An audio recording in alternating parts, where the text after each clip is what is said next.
Dahil sa'yo, lahat ng bagay ka.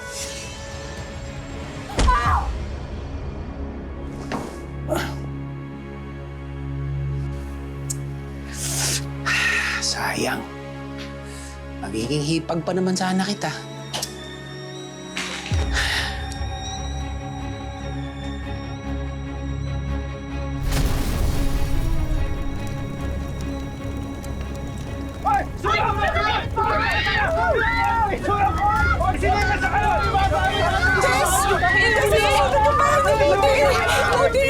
Nandiyan ka ba, Ludi? Lumaki na yung apoy! Ludi!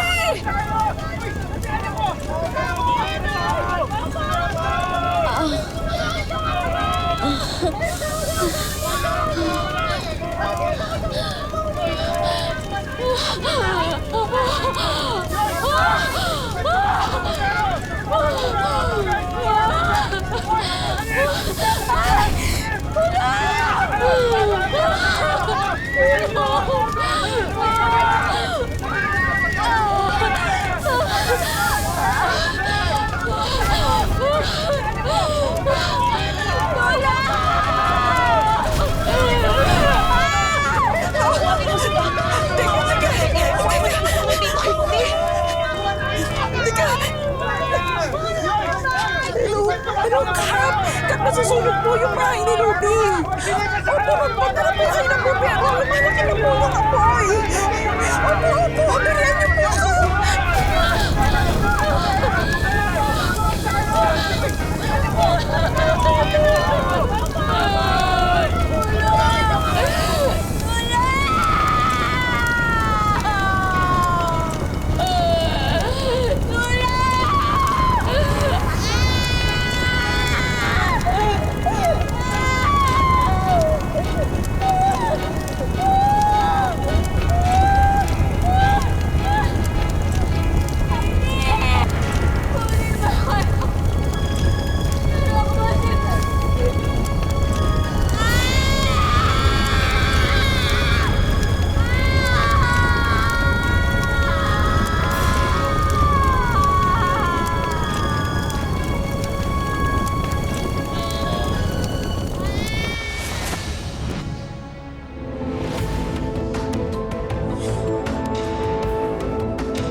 Aileen! Si ate, nakita niyo ba? Ako, andiyan ba si Ludi? Hindi pa kasi namin nakikita lumabas siya eh. Nasa loob si ate. May tao dyan. Nasa loob si ate. Ate, teka, Aileen! Aileen! Sama mo na! Aileen!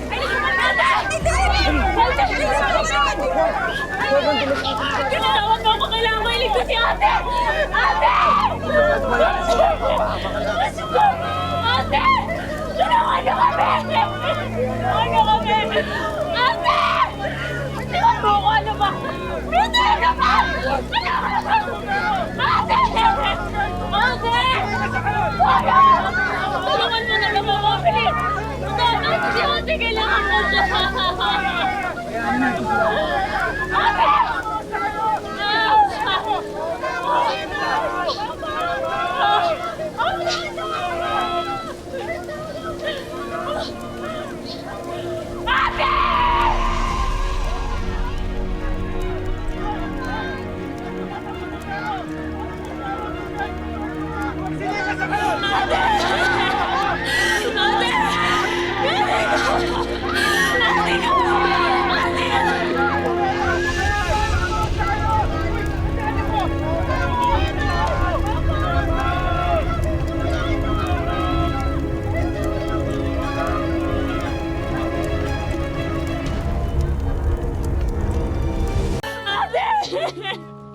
Ate!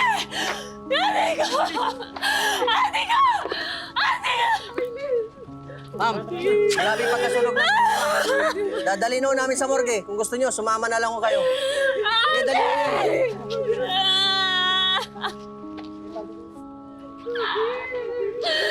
Ate! Ate! Ah!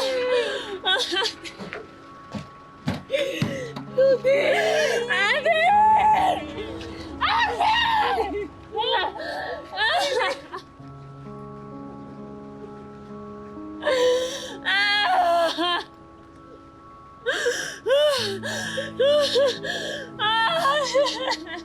Aileen. Sige na, sige na. Aileen, pahinga muna. Gusto mo ba kuha muna kita ng tubig? Ha? Hintayin mo ako dito kung wala akong tubig para sa'yo.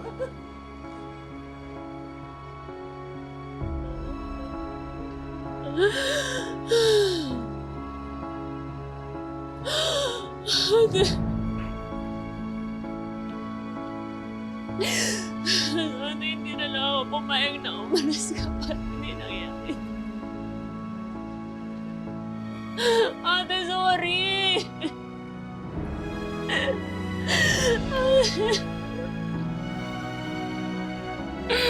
Ate, no!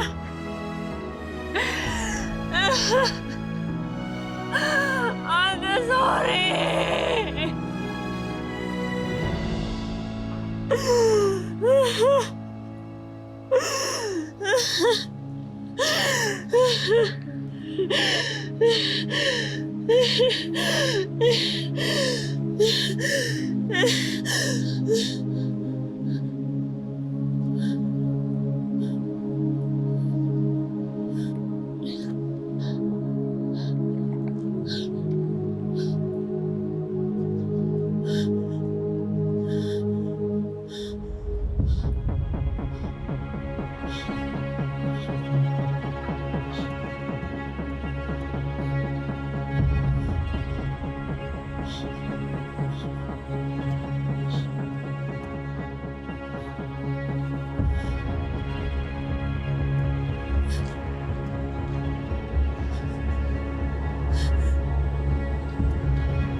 Aileen, bakit hawak mo? Peter, paano kung may ibang tao pumasok sa bahay ni ate?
Baka nga sinadya yung sunog, Peter. Kailangan makita to ng investigador. Kaya Aileen, akin yan. Ito, nahulog ko lang siguro kanina nung pinipigilan kita sa apoy. Akin yan.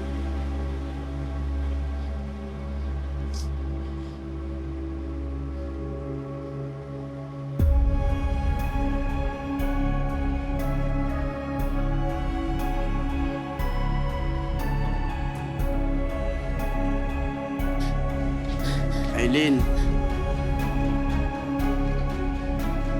Antonio, nakikiramay ako sa nangyari kay Ludi. Pero bago nangyari ang sunog, may nakita akong lalaki na pumasok sa loob ng bahay ni Lodi.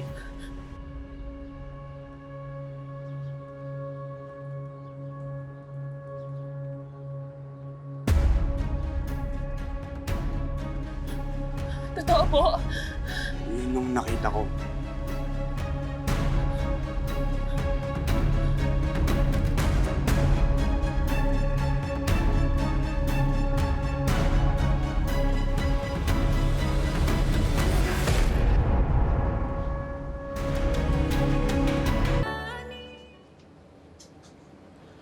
Baka po kaya walang forcible entry kasi kakilala ni ate yung lalaking pinapasok niya sa bahay.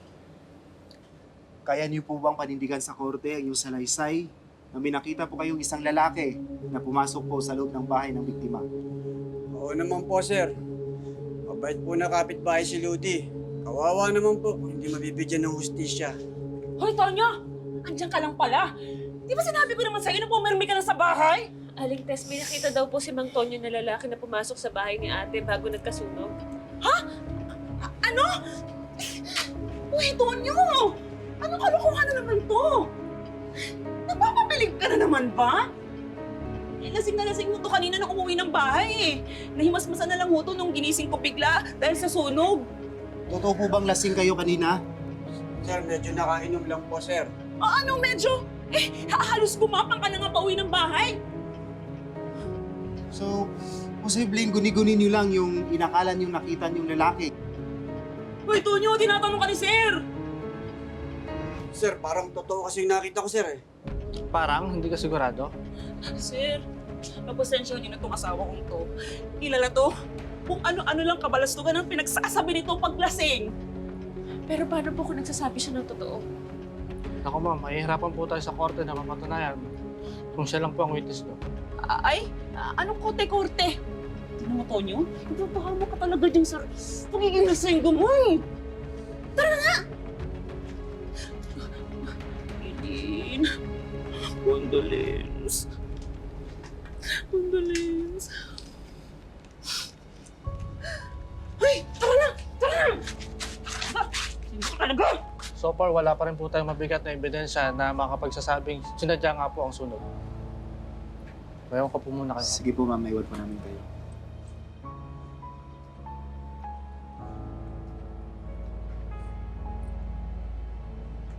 Beshi! Beshi! Beshi!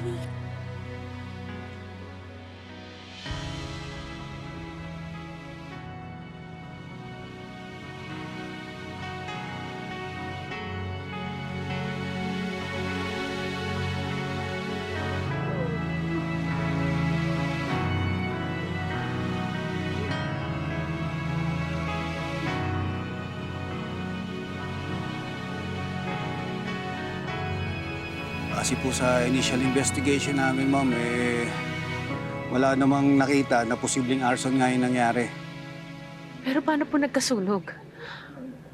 Ayun, maaaring naiwanan yung takor napabayaan. Basta kumalat yung apoy. Balita po namin, may kapansanan daw yung biktima. Pilay po yung ate ko. Ayun nga po, ma'am, posibleng nagpanik siya. Kasi madali, nadulas. Maaaring napasama yung bagsak, kaya hindi agad nakakulangan po. Nagtanong na po ba kayo sa mga kapitbahay kung may nakita silang ibang pumasok sa bahay ng ate ko? Ginawa naman na namin, ma'am, na magtanong sa kapitbahay. Walang sino mang nakakita. Hindi nga nila alam na may tao sa loob ng bahay nung mangyari yung sunog. Wala namang forcible entry na nangyari. Sa CCTV po. Ma'am, sabi ng mga barangay, hindi daw po gumagana yung mga CCTV rito.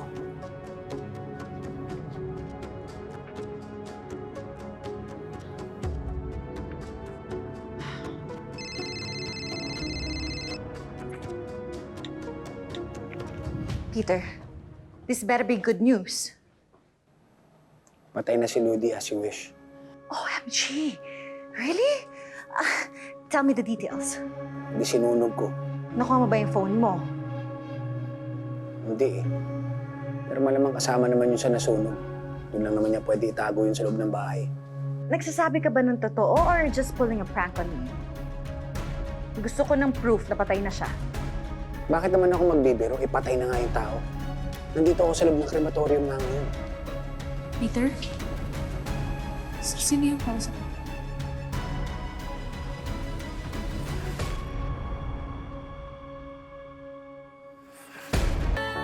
Iron. Sige na. Mamaya na yung kalokohan mo. Tawagan na lang kita. Bye.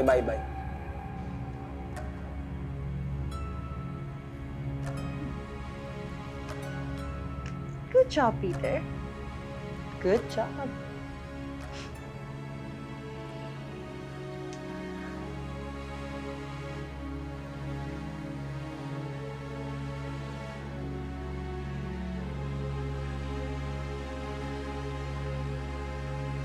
Peter, bakit naman iisipin ng tao na yun na nagbibiro ka sa pagkamatay ni Ate Ludi? How insensitive naman ng tao na yan. Hindi, kasi alam mo kagabi kasi may usapan kami, hindi lang ako nakasipot. Gawa nga doon sa nangyari kay Ate Ludi. Nga pala. Actually, Peter, hindi nga klaro sa akin eh. Di pa rin klaro sa akin paano ka nakarating sa lugar nila Ate Ludi. Pero nabanggit sa akin ni Eileen na sinundan mo daw siya. Paano ka napunta dun? Hindi kasi ako mapakali nung pagkatapos namin mag-usap sa phone ni Eileen eh. Kaya minabuti ko nang puntahan siya sa bahay. Kaya napagdating ko doon, palis na siya. Kaya sinundan ko na lang din siya. Ba't di mo siya sinakay? Tapos doon kayo nag-usap sa biyahe. Nagdalawang isip lang din kasi ako eh.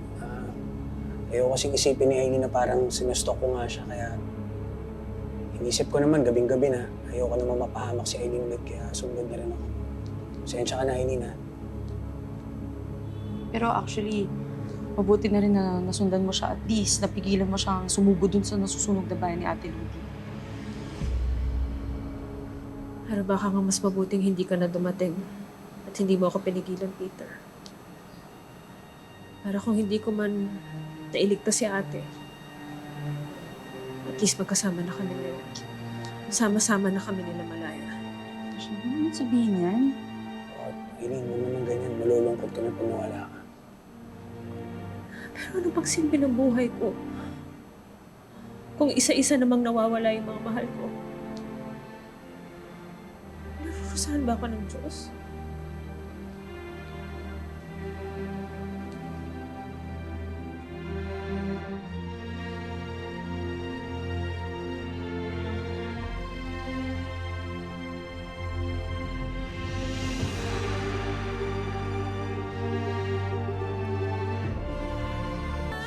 Beshi, okay ka lang?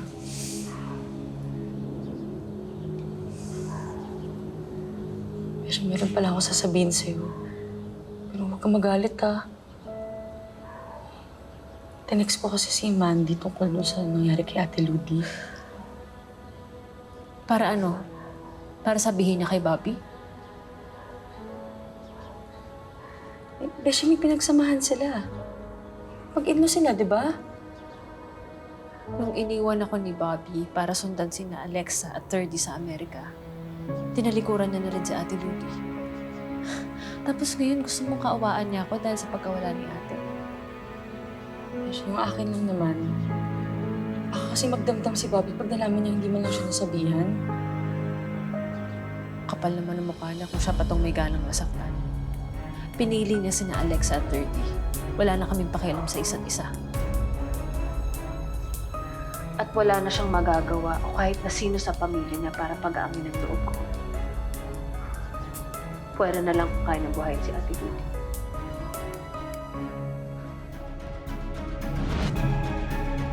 Kung alam ko lang na pinapaliwala yung pagkakataon na makikita ko si ate. Sana wala hindi ko hinayaan na magkagalit kami. Sana niyakap ko siya ng mahigpit para hindi siya nakaalis ng bahay. Yung Peter, the one who defended her.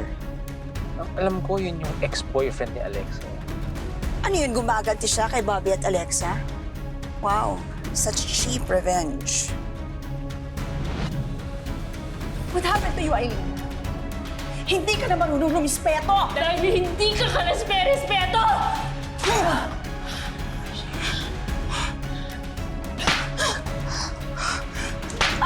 Tama na!